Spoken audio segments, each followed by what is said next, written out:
I arrived at my parents' house that evening with a knot of unease twisting in my stomach. It was one of those rare family gatherings where everyone made an effort to show up, dressed to impress, armed with polite small talk that almost felt a little forced. The reason for the meeting? My parents had hinted at discussing the future of their personal estate, a topic that had been lingering unspoken for years. I wasn't holding my breath, though. If history had taught me anything, it was that I rarely came out of these situations feeling anything other than sidelined. My sister Tanya was already at the center of attention, basking in the glow of everyone's compliments. She wore a smug smile, the kind that hinted she knew something the rest of us didn't. Watching her, I couldn't help but feel the familiar sting of being overshadowed. Tanya had always been my parents' golden child, coddled, praised, and excused no matter what. I, on the other hand, had learned early on that hard work and self-reliance were my only allies. The formalities dragged on, and just as I was debating whether sneaking out would be too obvious, my father clinked his glass, calling for attention. My mother stood beside him, her face glowing with an excitement that immediately made me wary. They began their announcement with a flourish, speaking about family legacy and how much they valued the future of our bloodline. I listened, my nerves tightening with every word. And then it came, the bombshell. They were handing their entire estate to Tanya. Not half, not even a small share for me. Everything. My ears rang as I struggled to process their reasoning. My father said Tanya needed more support because she was the younger sibling, as if her age somehow made her incapable of standing on her own. My mother chimed in, praising Tanya's supposed future plans and how the estate would help her achieve them. Then, almost as an afterthought, they turned to me and said they believed I was independent enough to manage without help. My father even added that I should work harder if I wanted success, as though my years of grinding away had counted for nothing. The room felt like it was closing in on me. I managed to ask why they thought this was fair. My voice was shaky despite my effort to sound calm. My father waved me off, dismissing my concerns with a condescending smile. He said it wasn't about fairness. It was about doing what's best for the family. Tanya, of course, couldn't resist rubbing salt in the wound. She made some snide comments about how she had earned this because of her big plans and how I didn't need the burden of managing the estate. Her tone was syrupy and sweet, but her words were barbed, cutting deeper than I thought possible. I wanted to shout, to demand answers, to tell them how their decision made me feel like an outsider in my own family. But what was the point?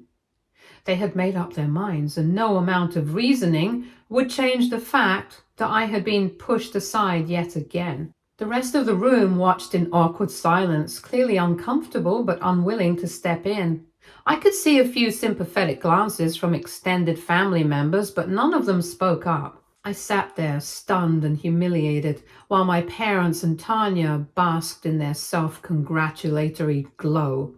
The room was thick with awkward silence, the kind that followed a bombshell no one saw coming. I was still processing my parents' announcement. Tanya, who was seated across from me, practically glowed with smugness. Her triumph was etched across her face. I wanted to leave, to escape the suffocating tension, but before I could move, my grandpa cleared his throat. It was a small sound, yet it sliced through the tension like a blade. All eyes turned to him.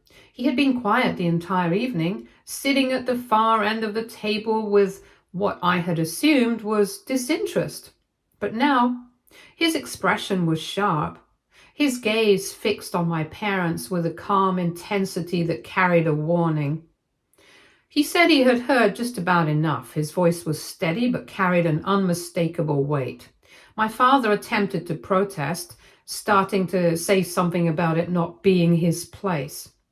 But my grandpa raised a hand, silencing him. He told my father to let him finish and said this charade had gone on long enough. There was a collective murmur of confusion as he reached into his jacket pocket and pulled out a checkbook. My heart was beating fast. I wasn't entirely sure why. With deliberate movements, he scribbled something onto a check and then stood up and walked over to me. He placed it in my trembling hands. He said the check was for me. $2 million, his personal gift. His voice carried through the room with an air of finality.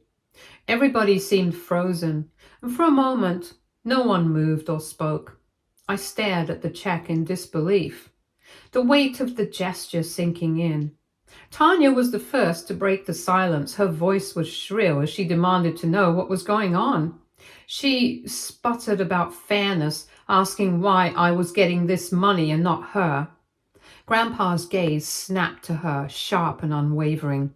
He told her that if she wanted to talk about fairness, then they should discuss it properly. His words were clipped, filled with a controlled anger that made everyone sit up straighter. He turned to my parents, his voice rising slightly as he addressed them. He said he had spent years watching them coddle Tanya, enabling her selfishness while ignoring all the effort I had put in to make something of myself.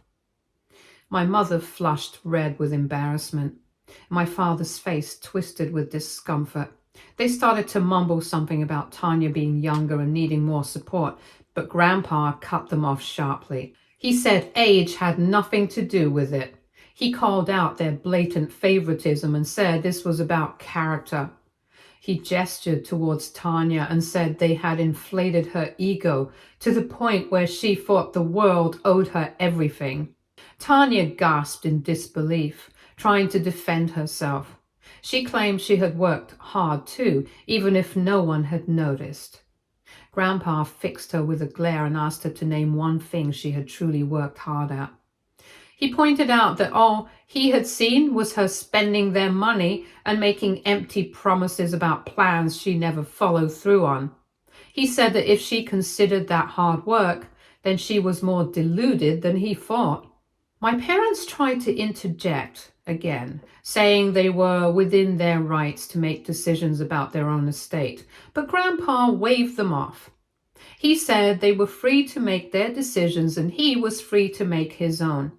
He explained that the money was meant for me as a reward for my resilience and integrity, qualities he had always valued but rarely saw acknowledged in this family. Tears stung my eyes. Not because of the money, but because of the validation.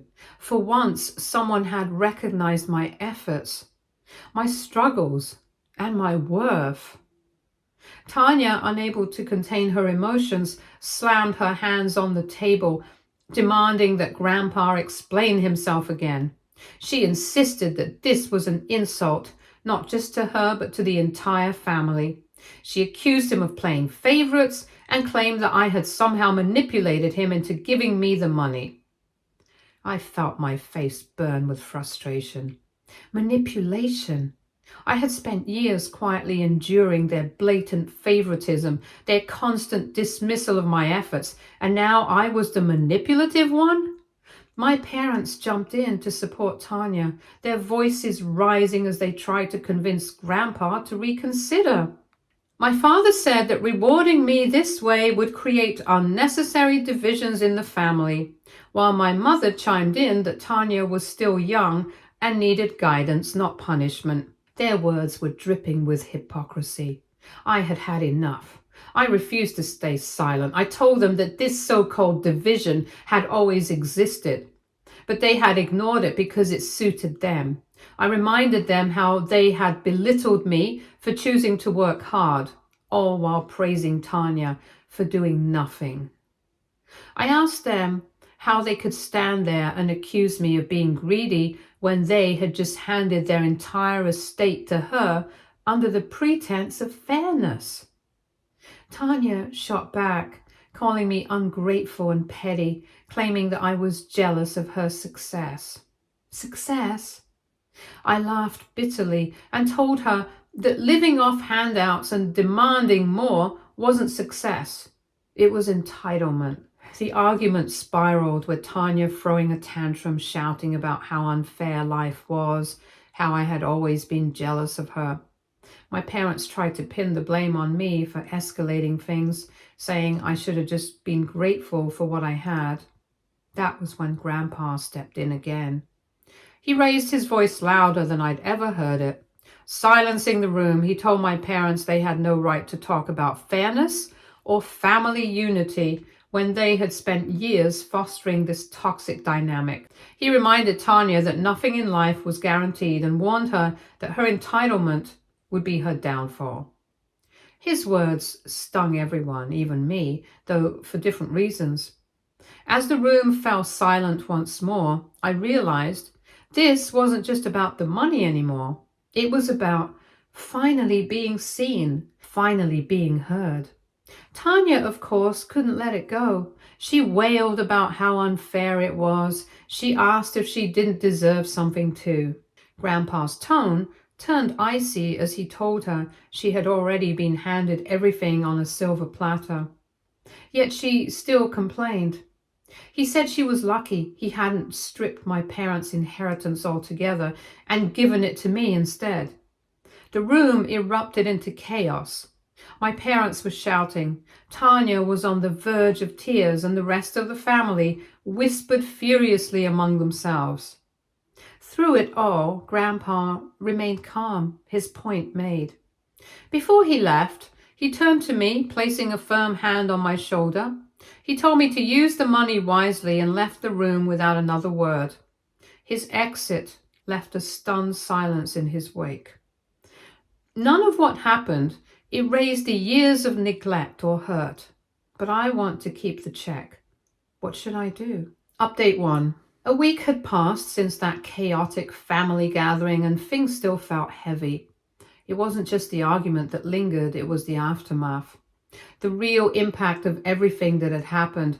I was still processing the conversation with my parents, the way they had dismissed me like I was nothing, as if all my years of hard work meant nothing compared to my sister's entitlement. It stung. Then, one afternoon, my grandpa showed up at my door. I wasn't expecting him. But the sight of him there brought a sense of calm I didn't realize I needed. He looked around the living room, taking in the modest space, and then glanced at me, almost as if seeing me in a new light.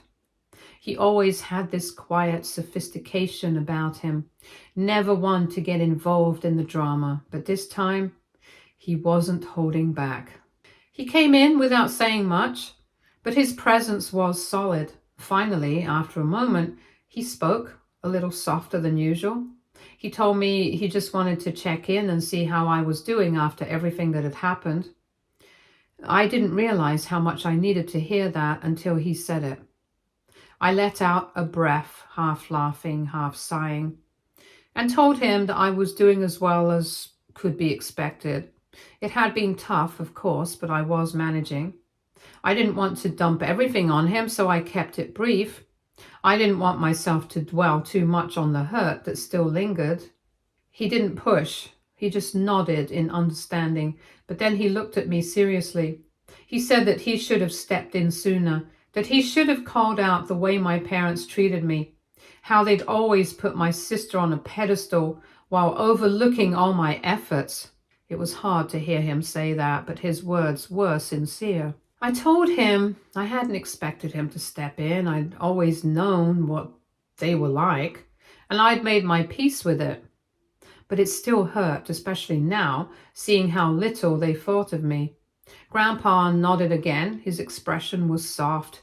He said that I shouldn't let them define my worth anymore, that I had earned every bit of what was coming to me.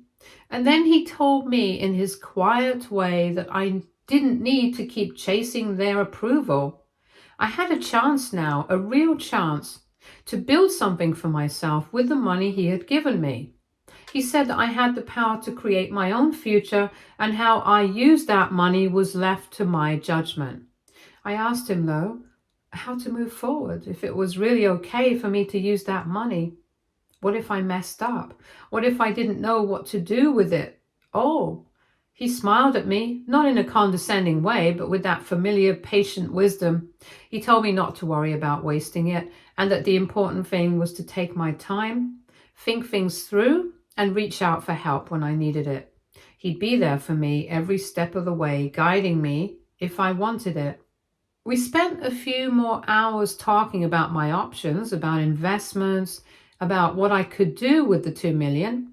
He told me to meet with financial advisors, suggested I look into mentoring opportunities, and encouraged me to keep learning. It was a lot to process, but I felt lighter as we talked. I wasn't on my own in this. I had someone in my corner, and he actually believed in me. As he stood to leave, he put a hand on my shoulder, a rare gesture of affection. He told me he was proud of me, that he always had been, and that I should never forget it. Update 2.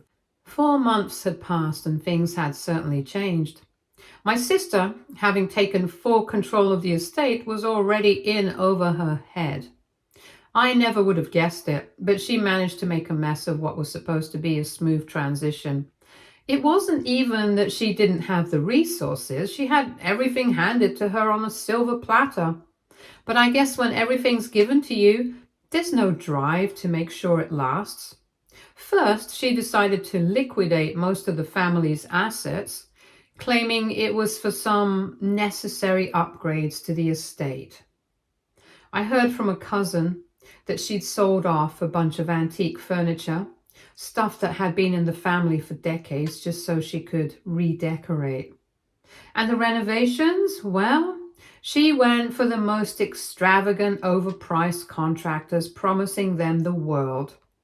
They took her money and did half the work. Her own stubbornness had her refusing to hear anyone out when they told her to slow down and actually plan for the future. Meanwhile, the debts started piling up. She didn't even notice when the cash was running low. My parents, of course, were still blind to her failings. They kept defending her, saying she was doing her best and that the family should be more supportive. But honestly, I wasn't surprised. Word of what was happening spread fast. Not in a dramatic way, but people started talking, as they always do. My family's financial troubles started showing up in places they couldn't hide. A few of the business partners had pulled out after hearing about the state of things. Extended family members, the ones who had once admired my parents for their stability, began distancing themselves. They weren't interested in being attached to someone who couldn't even hold their ground. I kept hearing little updates here and there about how she'd made a bad deal with a contractor, or how she spent an entire month hiring consultants who only gave vague advice and emptied the bank account in the process. It was embarrassing to watch. I couldn't help but feel a little smug, though. I knew she couldn't handle what had been given to her, and eventually she'd have to face it. But the real kicker came when I found out my parents had tried to cover up some of the mess by hiding financial documents and pretending everything was still fine. They were already trying to act like nothing had changed, as if the whole world hadn't seen their prized possession crumble. I wasn't there for the fallout. I didn't have to be. I had long walked away from that circus, but I did get the occasional call from relatives asking about the family. Some even offered their condolences about how things had gone south, calling my sister unlucky. The family's reputation wasn't just tarnished, it was in shambles. And, in some strange way, I found myself almost happy. The people who had dismissed me for so long were now facing the consequences of their own poor decisions. And I had nothing to do with it. For a while, I just let it all happen. It wasn't my problem anymore. I had my own life to focus on. And it was better that way. Am I too vengeful for being happy about this?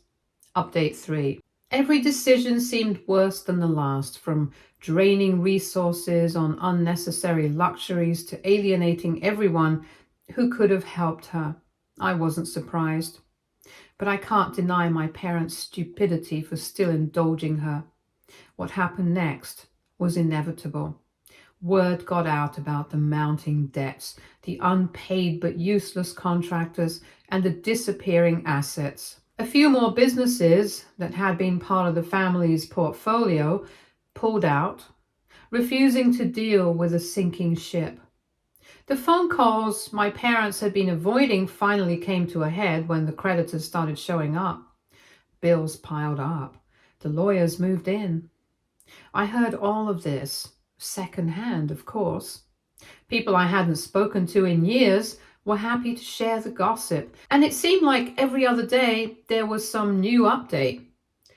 But what stuck with me the most wasn't the fall from grace that my family was enduring. It was the call I received from my mother that one evening. I hadn't spoken to her since that night, hadn't even given her the time of day, but there she was, calling me like nothing had happened, trying to sound casual, but failing miserably. Her voice had that unmistakable tinge of desperation. She told me things were getting bad and that they were working on it. But she didn't ask for help, not right away. Instead, she threw in some half-hearted pleas about how they were trying to fix it all. She didn't need to say much. It was obvious they were on the edge of losing everything. Then the tone shifted, just like I knew it would. She shifted the blame as she always did. She tried to make it sound like they just hadn't seen it coming, as if they had been blindsided by their own decisions. "You know, we always thought you'd be there for us," she said, almost trying to guilt-trip me. I stayed silent for a long while, waiting for her to get to the point. Eventually she asked, not so subtly, if I could help. There was a catch, of course. She didn't say please or acknowledge the fact that the whole mess had started because of their poor choices. No, she made it sound like I owed them something now. "You've got the money, don't you? Maybe you could lend a hand to the family." I was angry, but I kept myself in check. I simply hung up. It was better to not engage with trash. I hadn't forgotten what they'd said to me, the things they told me about working harder and earning my own success. I hadn't forgotten how my mother had dismissed me so easily, how my sister had basked in her undeserved victory. And then, as I expected, my sister called. I didn't answer. The voicemail she left was similar, but this time it had a touch of manipulation. She started with an apology, claiming she'd been stressed and had made mistakes. She told me how bad things have gotten and begged for me to step in and help save the family from ruin, as it was my responsibility as an elder sister. She even said that the estate was too much for her to handle, that she wasn't prepared, and that if I helped her, maybe things could be fixed. She was practically begging for the check to get cashed again. I listened to the whole message, the desperation dripping from every word, and when I finally dialed her number back, I didn't waste time with pleasantries. She didn't deserve that. I stayed calm, but the disgust in my voice was unmistakable as I asked if she really expected me to help. After everything that had happened, did she honestly think I'd swoop in and fix it all? She stammered, trying to play the family card as always, but I was done listening to that nonsense. She had done nothing but squander everything handed to her, and now she was asking me to bail her out. I reminded her of the words she had used to dismiss me so easily, the words that had stuck with me for so long. She had told me to work harder, that I didn't deserve anything handed to me. Well, now it was her turn, and I rubbed that in her face. She tried to interrupt, but I wasn't letting her off that easily. I told her that I had worked my entire life to get where I was, and not once had anyone helped me. I'd had to fight for everything, especially against her selfishness, entitlement, and all the demands my family had placed on me without resources. And now, when it was all falling apart, she thought I was going to fix it for her? No, that wasn't going to happen. She sounded exasperated on the other end of the line, as if she thought she could guilt me into something. She mentioned how I had the money just sitting there, like that somehow meant I owed her something. I cut her off before she could go further, telling her exactly what I thought. You think that means I owe you? I said. I'm not your backup plan. I don't owe you anything, and I certainly don't owe you my success. I could practically hear her frustration, but I wasn't done yet. I made it clear that I had made my choice a long time ago, and unlike her, I wasn't about to keep making the same mistakes over and over. I hung up without another word, and I couldn't bring myself to feel sorry for her. The calls kept coming. My mother, my sister, even some extended family members, they all had the same story, the same excuses, the same desperate plea for help. They were all looking for someone to take the fall for their failures. But none of them were getting anything from me. I didn't take their calls anymore. I didn't need to. In the end, they won't get a dime from me, not a single cent. And I didn't feel a shred of guilt. Update 4. The room was tense, with everyone sitting in a nervous silence. Everybody was glancing awkwardly at each other. The dust hadn't settled from the last family meeting. The family was still reeling from the fallout. My parents had spent the last couple of days pleading with me, trying to play the role of the remorseful victims. They begged for forgiveness, but the words always felt hollow. Then, just as I thought the noise of their requests would become too much to bear, my grandpa called for a family meeting. He hadn't been a part of the chaos in the aftermath of the dinner. He had chosen to just observe. Now it was his turn to speak. I saw my parents seated there, still looking somewhat disheveled from the ordeal. I knew this was going to be a conversation none of us would forget. My sister was there too, her face flushed with embarrassment, eyes darting around as if she could make everyone change their minds with just a look. Grandpa stood at the front, tall and commanding as always, his sharp eyes piercing through the tension. Without a word, he took his seat at the head of the table, his usual calm demeanor replaced by something colder, more resolute. I took my seat across from him, not sure what to expect. I had learned by now that nothing with this family was ever straightforward. Grandpa began, his voice cutting through the uneasy silence as he calmly said he was sure we were all wondering why he'd called this meeting. He then added that the time had come for him to set things right. The time for excuses was over. My sister shifted in her seat, crossing her arms tighter as if preparing for a battle. My parents were already looking at each other, exchanging nervous glances. Grandpa continued, stating that for too long he had watched my parents make foolish decisions and how my sister was more disappointing than he had anticipated. He admitted that he'd been too passive and too forgiving for far too long, but now that was no longer the case. The words hung in the air, heavy and pointed. It felt like I was holding my breath, unsure of where this was going. Grandpa's voice grew stronger as he declared he had decided to amend his will.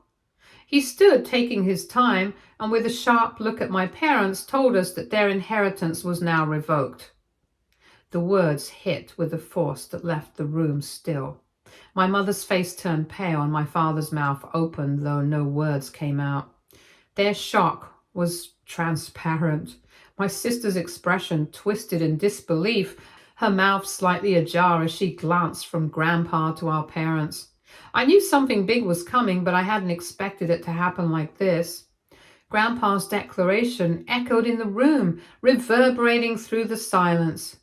My sister, unable to keep her composure any longer, let out a stunned gasp before she blurted out, asking how Grandpa could do such a thing.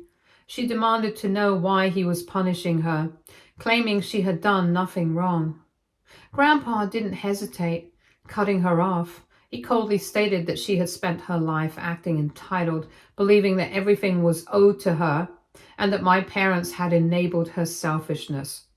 He went on to explain how my parents had fostered a climate where I was constantly forced to prove myself, where my hard work was taken for granted while my sister's demands were always met with indulgence. He then turned to my parents, his eyes narrowing with anger. "You didn't help anyone," he said, his voice low and sharp. "You crippled your daughter with your favoritism, and you've set your own daughter up for failure with your selfishness. Now the bill is coming due." My mother was wiping her eyes with a handkerchief, but the tears weren't just from sadness, they were from shame. My father had his hands clenched on the table, his knuckles white as he tried to find the words to defend himself, but Grandpa didn't let him speak, his gaze cutting through the room like a blade. My sister was visibly trembling, her face flushed with humiliation, her mouth working as if she could find some way to undo everything Grandpa had just said, but the words weren't coming.